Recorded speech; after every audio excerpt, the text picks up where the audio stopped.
अरे बेवफा मजनुआ रे ग्रीटिंग पर लिखल बा डेट शादी के।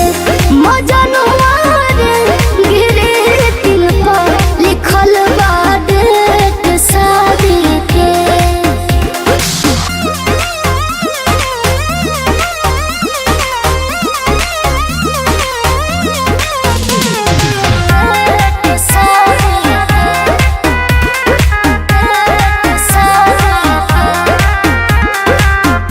आखिरी दफा अपन मुँह ते देखा जइहे ओह दिन के बाद हमार याद ते भुला जइहे।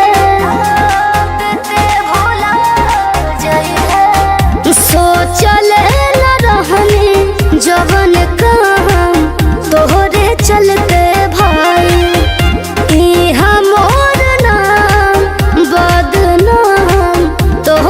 चलते भाई। खुशी से कटी है ते दिन आजादी के।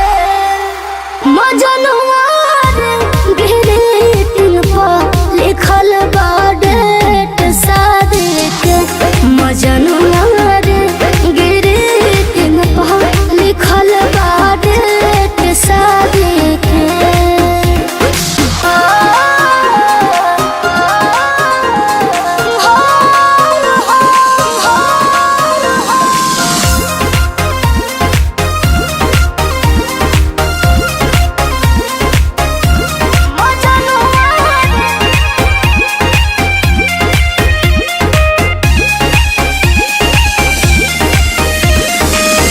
रहे मोर इरादा रहत जीवन भर साथ रहे।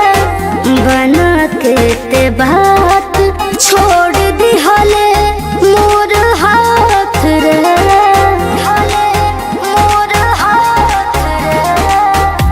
ठीक भइल के हमर लगन कहीं लाग गई।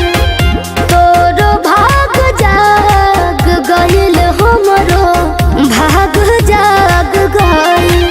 जय पिया घर दुनिया में लगे मजनुआ रे ग्रीटिंग पर लिखल